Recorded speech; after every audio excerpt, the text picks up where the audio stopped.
My dear students, एक बार फिर से आप सभी स्टूडेंट्स का मोस्ट वेलकम है। बहुत बहुत स्वागत है आपके अपने इस यूट्यूब चैनल टारगेट बोर्ड में। तो डियर स्टूडेंट, आज का यह क्लास बिल्कुल स्टार्ट हो चुका है। तो आप सभी स्टूडेंट से मेरा यह रिक्वेस्ट है कि आप लोग जितना जल्द से जल्द हो सके हमारे साथ इस लाइव सेशन में जुड़ जाइए, क्योंकि आज का यह क्लास बिल्कुल रेडी हो चुका है और आज हम लोग जल संसाधन के बारे में पढ़ेंगे।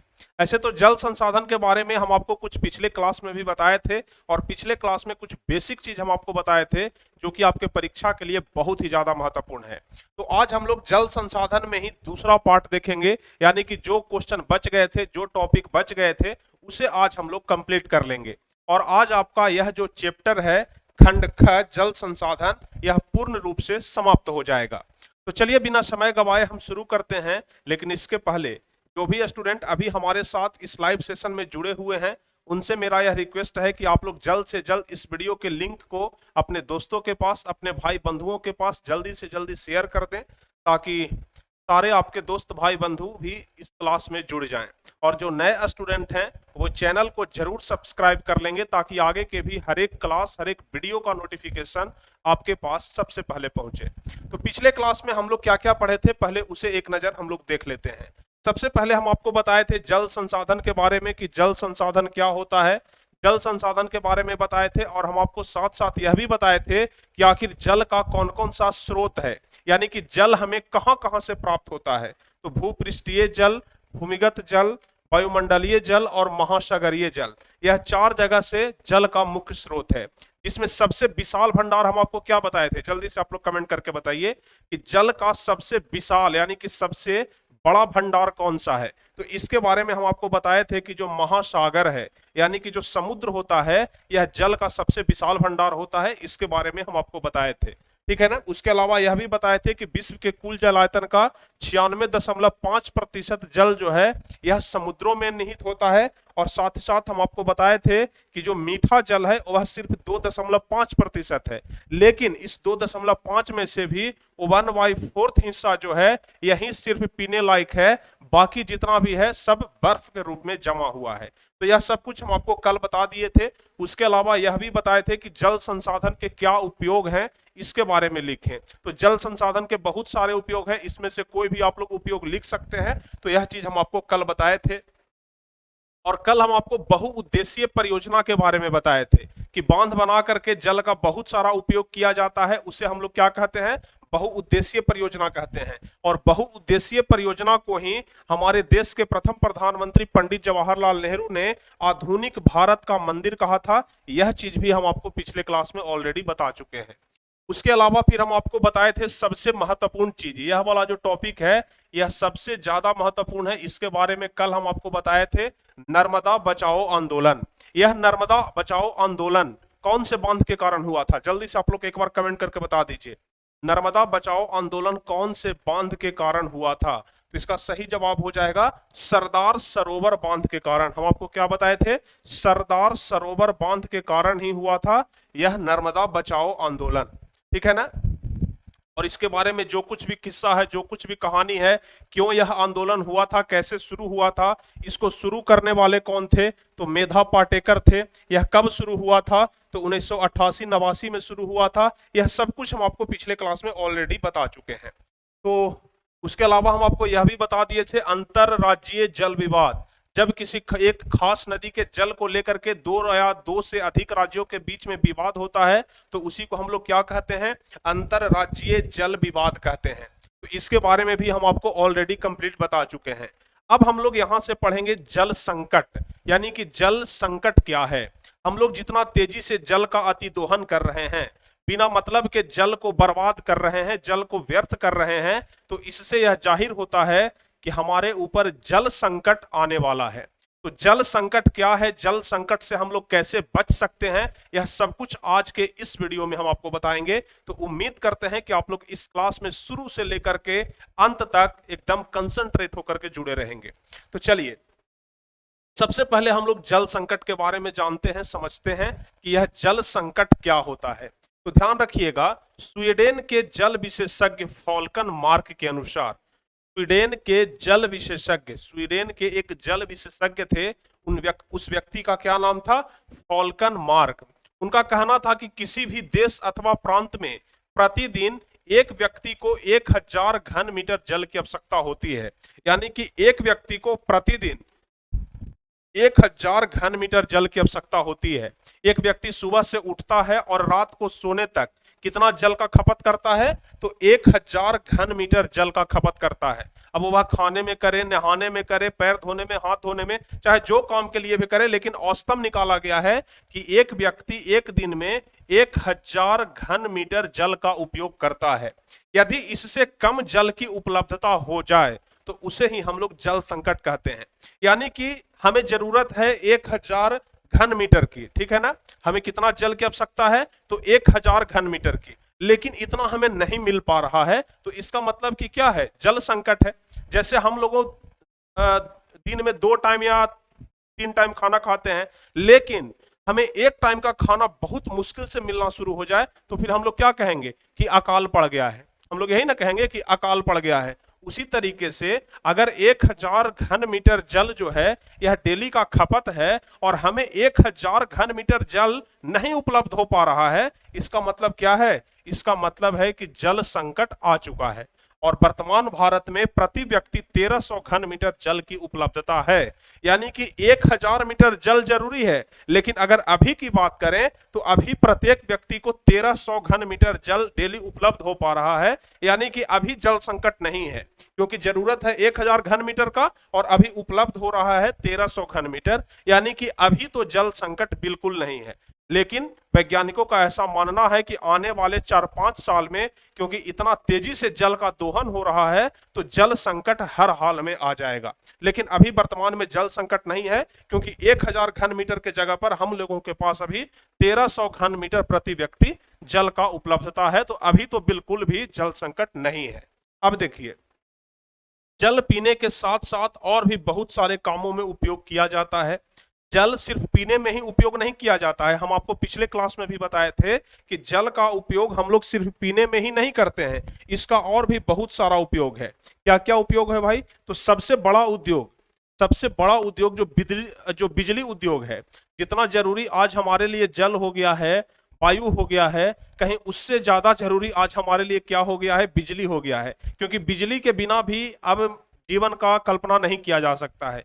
जैसे मेट्रो ट्रेन चलता है, तो मेट्रो ट्रेन फुल्ली बिजली पर ही आधारित होता है। धरती के नीचे चलता है ट्रेन, अगर धरती के नीचे 1 मिनट के लिए भी बिजली कट जाए तो लोगों का सांस लेना मुश्किल हो जाएगा। इसलिए आजकल बिजली भी उतना ही ज्यादा जरूरी हो गया है मानव जीवन के लिए। तो जो बिजली बनता है, हम आपको पिछले क्लास में भी बताए थे कि 25% बिजली जो है यह जल से ही उपलब्ध हो पाता है। 25% बिजली जल से ही उपलब्ध हो पाता है। तो वर्तमान समय में भारत में कुल विद्युत का लगभग 22% हिस्सा जल विद्युत से प्राप्त होता है। कहीं कहीं पर 22% आपको देखने के लिए मिलेगा, कहीं पर 25%। तो उचित यही होगा कि आप लोग सीधे सीधे लिख दें 22 से 25%, ठीक है ना? आप लोग सीधे सीधे क्या लिख दें? 22 से 25%। यानी कि पूरे बिजली का 22 से 25% जो बिजली है यह हमें जल से उपलब्ध हो पाता है। तो कुल मिलाकर के जल संकट के बारे में हम आपको बता दिए। बस एक लाइन में आपको बोलना है कि प्रत्येक व्यक्ति को एक दिन में 1000 घन मीटर जल की उपलब्धता होती है। यहां पर 1000 घन मीटर जल की उपलब्धता होती है, लेकिन अगर इससे कम जल का उपलब्ध हो जाए, अगर एक व्यक्ति को इतना जल का पूर्ति एक दिन में ना हो, तो उसे ही हम लोग क्या कहते हैं?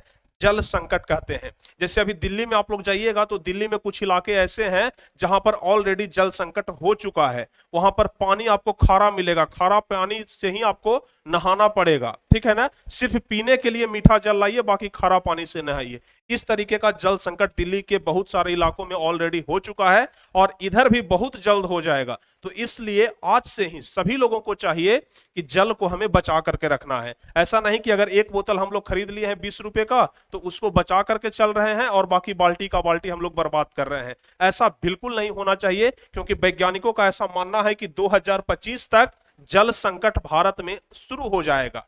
उम्मीद करिए कि जो हमसे आगे आने वाला पीढ़ी है उनके लिए भी जल संकट ना हो, ऐसा आप लोगों को प्रयास करना है। और इसके लिए क्या करना पड़ेगा, जल को बचाने के लिए क्या करना पड़ेगा, सबसे पहला तो कि जल का कम दोहन करना पड़ेगा।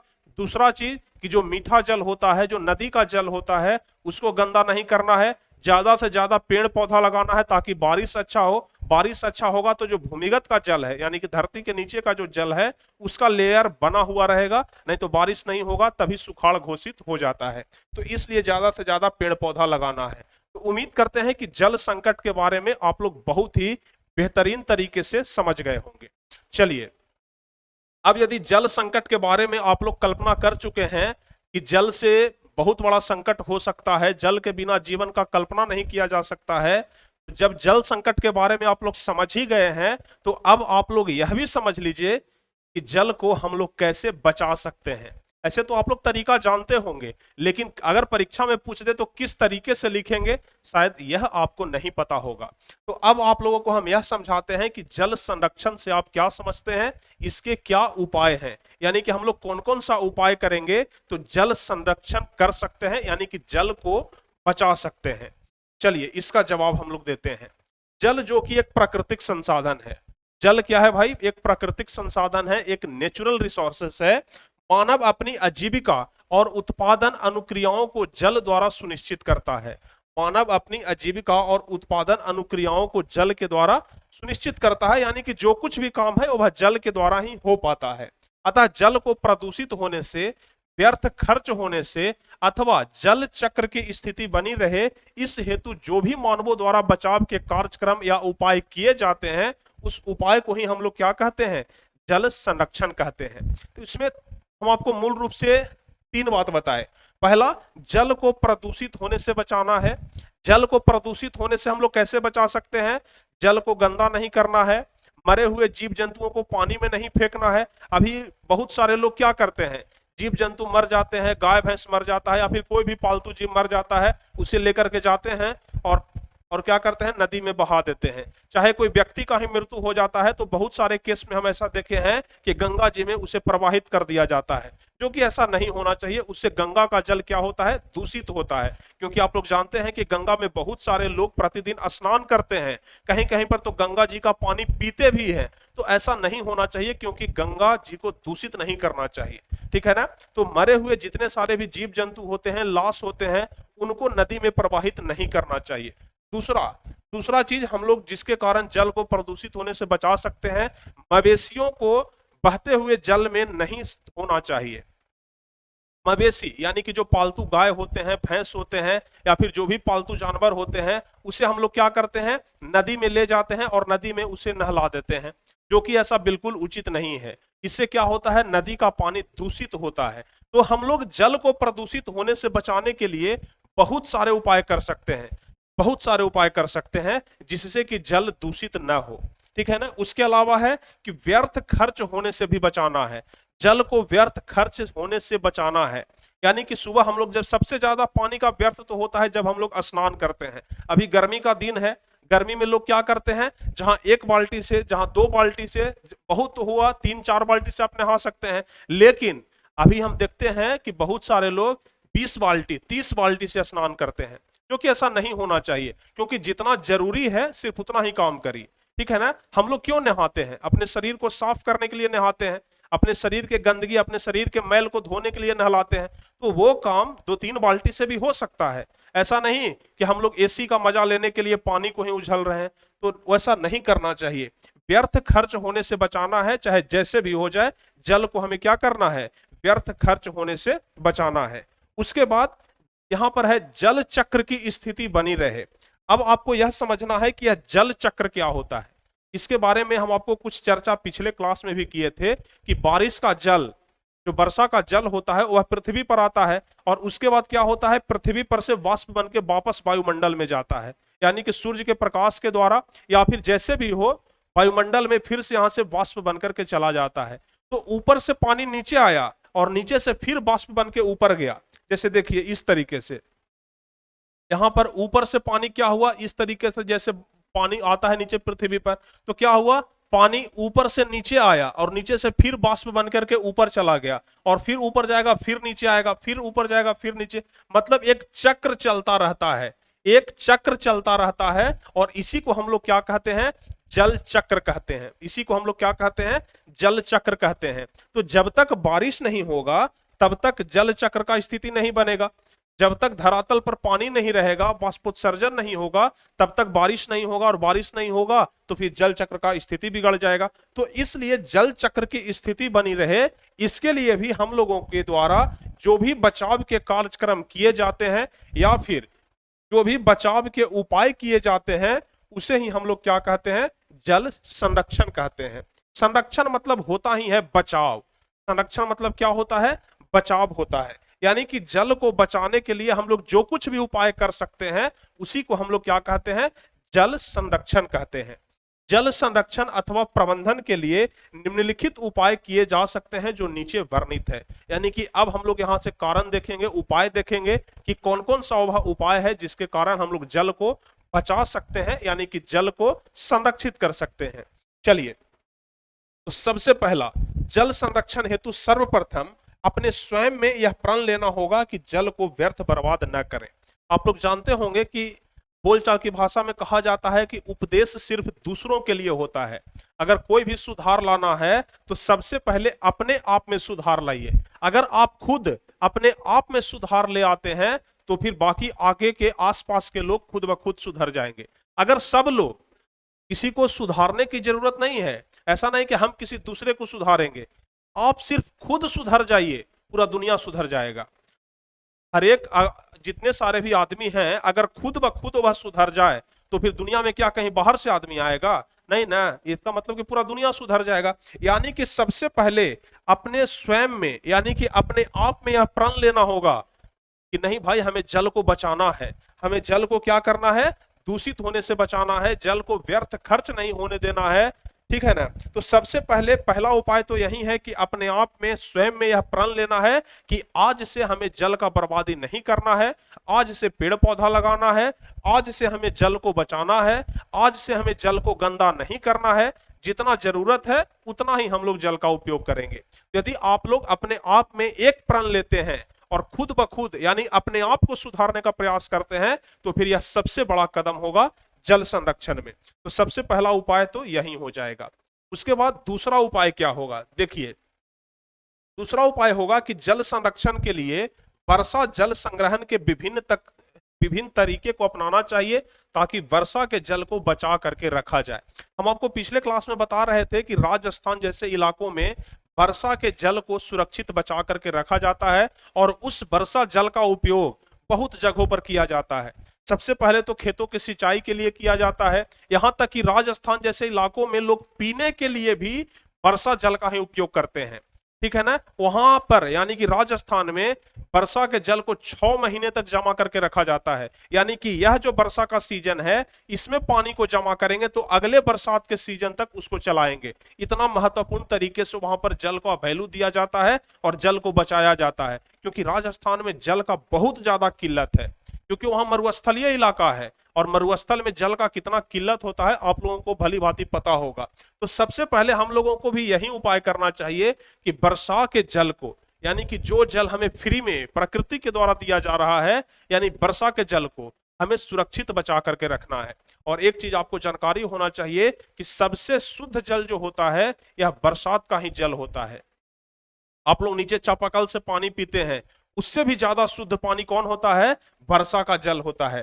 तो दूसरा हमें उपाय यही करना चाहिए कि वर्षा के जल को संग्रहण करने के विभिन्न तरीके को आजमाना चाहिए। यानी कि घर के नीचे एक टैंक बनवा देना चाहिए, छत पर जो पानी वर्षा वाला आता है उसको भी पाइप के द्वारा टैंक में ला करके जोड़ देना चाहिए। यानी कि बहुत सारा उपाय हम लोग कर सकते हैं। तो दूसरा उपाय वर्षा के जल को संग्रहित करना।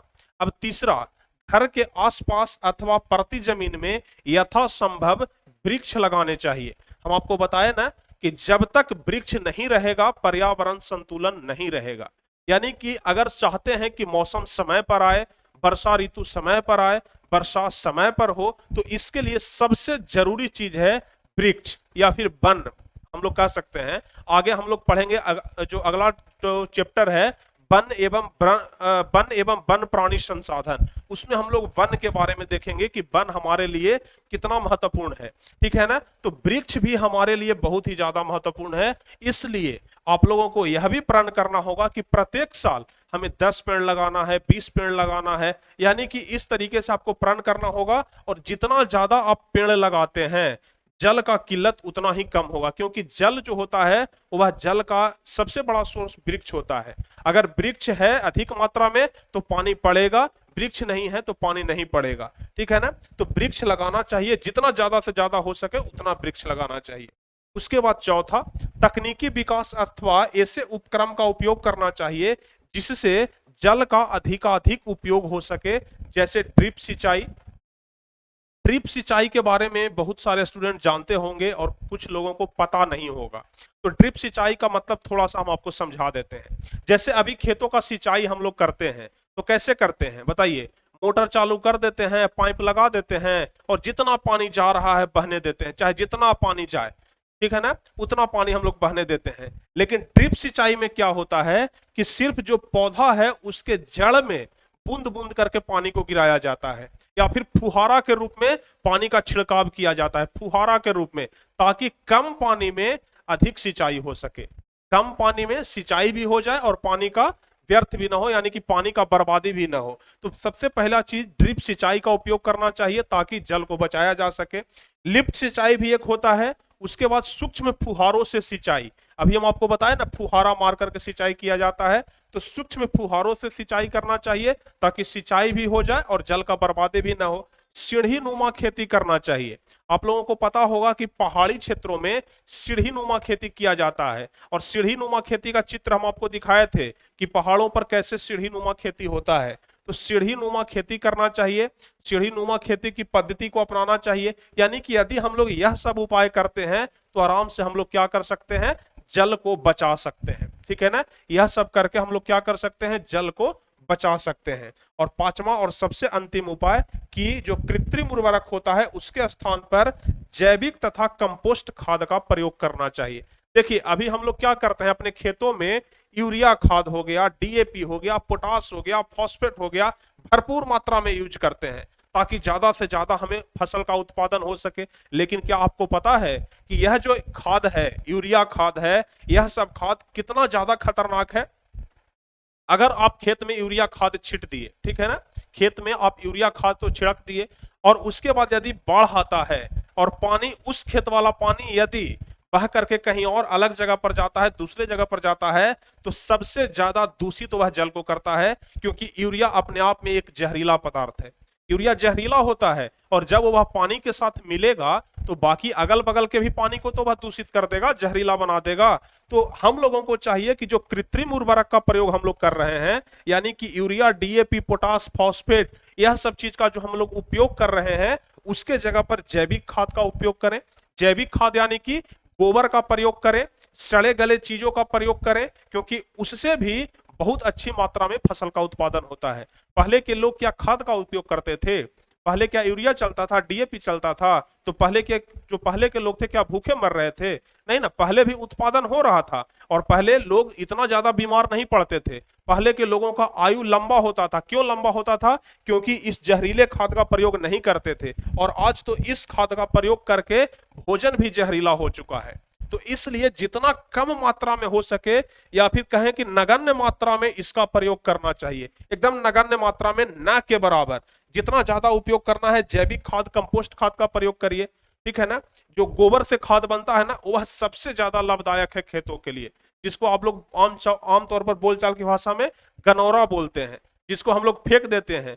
जो गाय का गोबर होता है, भैंस का गोबर होता है, जो मलमूत्र होता है, उसको यदि आप लोग खेतों में डालते हैं तो फिर वह आपके लिए सबसे ज्यादा फायदेमंद है। और वह चीज आपके शरीर के लिए कोई नुकसानदायक नहीं है, आपके खेतों के लिए कोई नुकसानदायक नहीं है, जल के लिए कोई नुकसानदायक नहीं है। तो क्यों ना हम लोग इस जहरीले चीज को छोड़ करके इसका प्रयोग करें?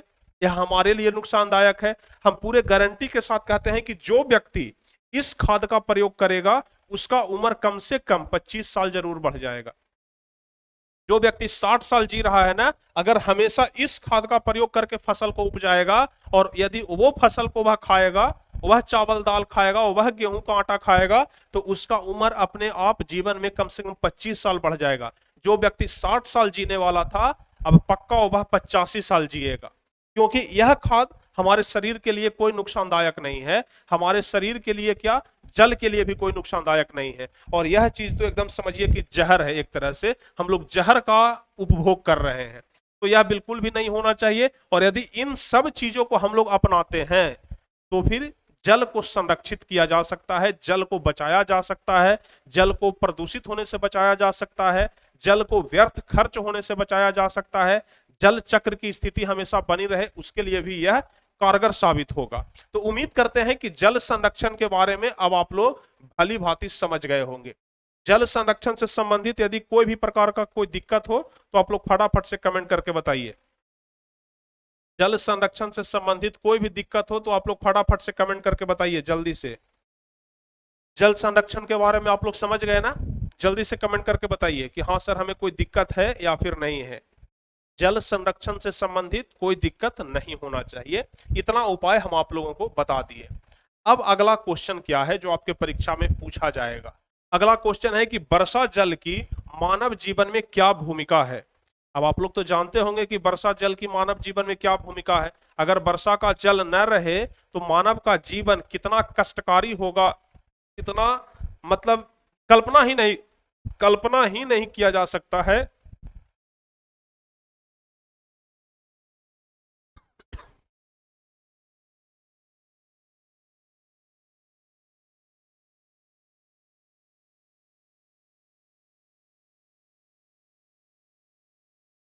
यानी वर्षा के जल के बिना मानव का जो जीवन है ना, यह अधूरा है। वर्षा नहीं होगा तो फसल नहीं होगा, फसल नहीं होगा लोग भूखे मरेंगे। तो वर्षा का जल बहुत ही ज्यादा जरूरी है। तो प्रश्न यही कह रहा है कि वर्षा जल की मानव जीवन में क्या भूमिका है, इसके संग्रहण व पुनः चक्रण के विधि का उल्लेख करना है।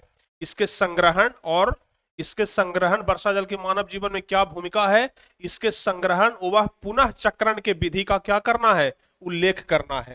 तो चलिए इसके बारे में हम लोग थोड़ा समझ लेते हैं। वर्षा जल की मानव जीवन में महत्वपूर्ण भूमिका है।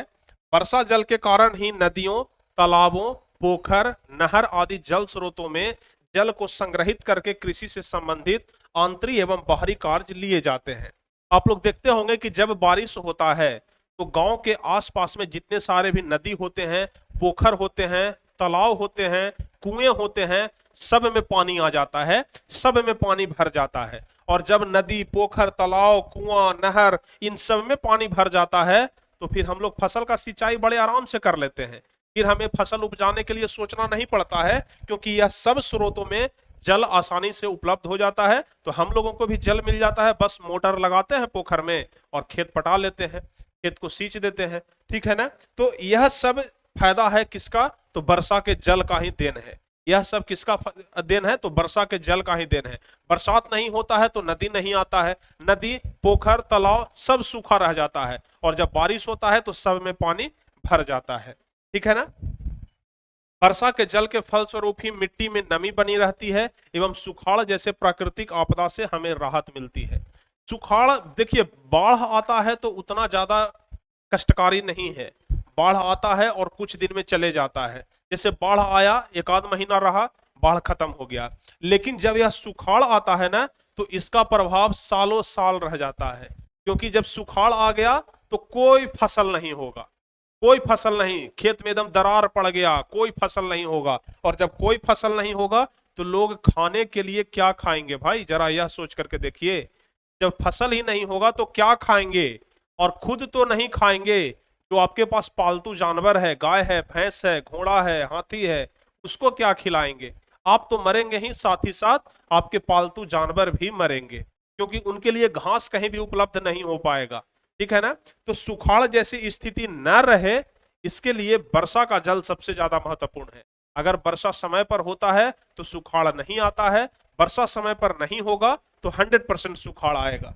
तो सुखाड़ से बचने के लिए भी क्या किया जा सकता है? वर्षा के जल को उपयोगी माना जा सकता है। तो वर्षा जल का बहुत सारा फायदा है, जिसमें सबसे पहला क्या है कि सब कुछ अगर आ जाता है, नदी, नहर, पोखर, तालाब सब कुछ अगर भर जाता है पानी से, तो उसका देन कौन सा है? वर्षा का जल ही उसका देन है। सुखाड़ नहीं आता है किसके कारण? वर्षा के जल के कारण ही सुखाड़ नहीं आता है। तो बहुत सारा जो भी प्राकृतिक आपदा है, इससे हम लोगों को राहत मिलता है। ठीक है ना? वर्षा जल संग्रहण एवं पुनः चक्रण की विधियां। वर्षा जल संग्रहण एवं पुनः चक्रण की विधियां। देखिए क्वेश्चन में ही कह रहा था इसके संग्रहण व पुनः चक्रण के विधि का उल्लेख करें, यानी कि वर्षा जल के संग्रहण, वर्षा जल के संग्रहण करने का तरीका तो हम आपको ऑलरेडी पीछे भी बता चुके हैं, और इसके पुनः चक्रण के विधि का उल्लेख करना है। तो चलिए इसके बारे में भी हम लोग समझ लेते हैं कि वर्षा के जल को कैसे हम लोग संग्रहण कर सकते हैं और पुनः चक्रण कर सकते हैं। तो चलिए इसके बारे में थोड़ा हम लोग समझ लेते हैं।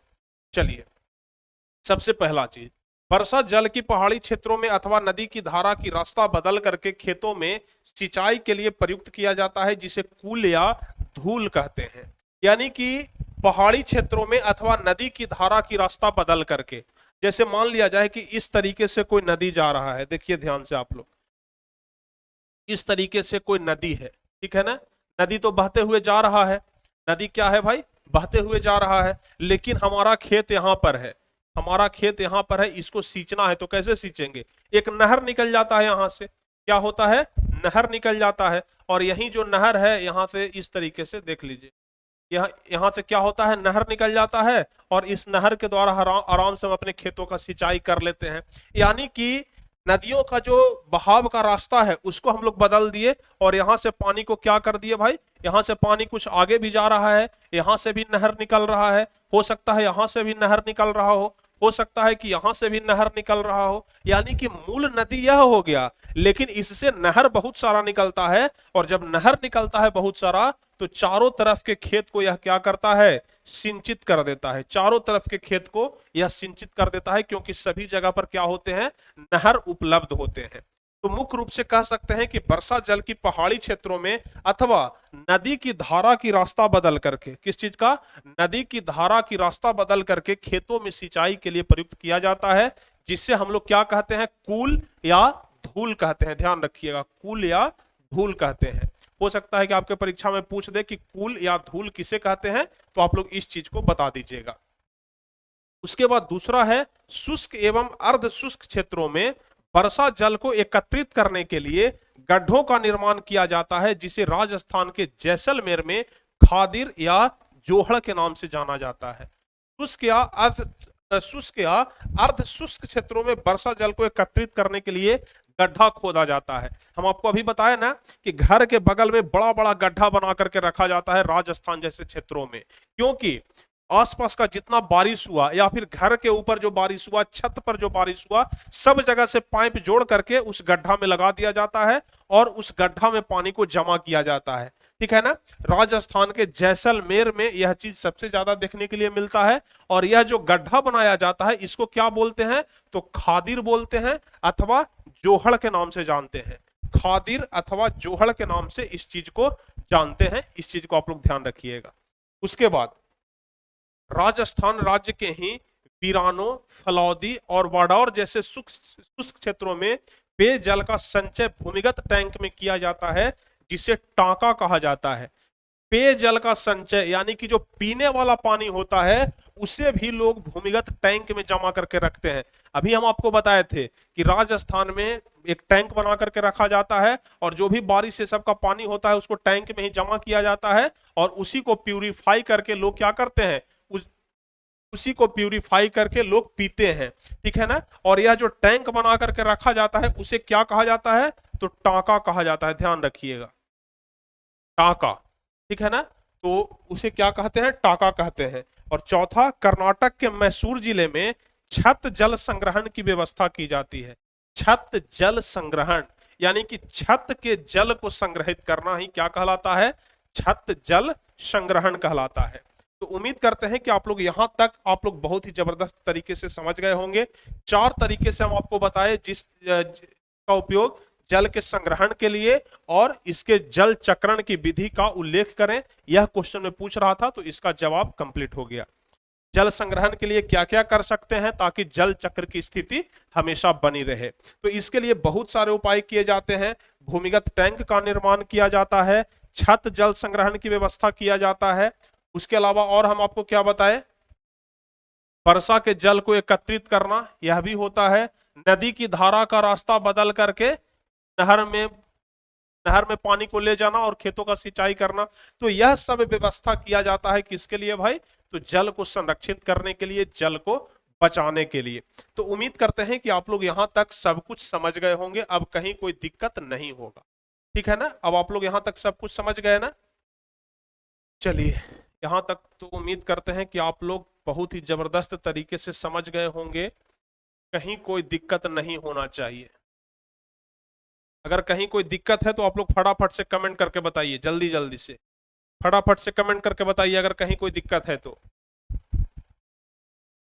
आज यह लाइव क्लास नहीं है, आज यह रिकॉर्डेड ही वीडियो है, क्योंकि हमें कुछ कारण से जाना है कहीं बाहर, तो हम सोचे कि लाइव क्लास नहीं ले पाएंगे तो क्यों ना हम रिकॉर्डेड वीडियो ही बच्चों को दे दें, ठीक है ना? तो कुल मिलाकर के यहां तक हम आपको ऑलरेडी बता दिए हैं।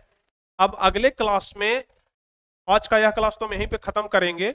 अब अगले क्लास में क्या होगा, कुछ क्वेश्चन और बच गया है, उसे भी हम लोग देख लेंगे, और अगले क्लास में आप लोगों का ऑब्जेक्टिव का टेस्ट भी हो जाएगा, ठीक है ना? 1 नंबर वाले क्वेश्चन का टेस्ट भी हो जाएगा। तो आज का यह क्लास हम यहीं पे समाप्त करते हैं, और फिर अगले क्लास में आपसे मिलेंगे, और अगले क्लास में आपका ऑब्जेक्टिव का टेस्ट होगा। तो ऑब्जेक्टिव के टेस्ट के लिए भी आप लोग तैयार रहिएगा अगले क्लास में। तो चलिए, आज का यह क्लास हम यहीं पे समाप्त करते हैं, और फिर अगले क्लास में हम आपसे मिलेंगे। तो आज जो कुछ भी पढ़ाए, उम्मीद करते हैं कि आप लोग भली भांति समझ गए होंगे। चलिए, आज का यह क्लास हम यहीं पे समाप्त करते हैं। यदि आप लोगों को यह क्लास बढ़िया लगा है, बेहतर लगा है, सब कुछ आप लोगों को यदि प्रॉपर रूप से समझ में आ गया है, तो जल्दी से आप लोग वीडियो को लाइक कर दीजिए, अपने दोस्तों के पास जल्दी से शेयर कर दीजिए भी, ताकि सारे दोस्तों के पास यह क्लास का नोटिफिकेशन चला जाए। और जो नए स्टूडेंट हैं, पहली बार हमारे साथ जुड़ रहे हैं, वो सभी स्टूडेंट क्या करेंगे, चैनल को सब्सक्राइब कर लेंगे। सभी स्टूडेंट चैनल को सब्सक्राइब कर लेंगे, ताकि आगे के हर एक क्लास का नोटिफिकेशन आपके पास पहुंच सके। चलिए, फिर मिलते हैं हम आपसे अगले क्लास में। तब तक के लिए जय हिंद, धन्यवाद।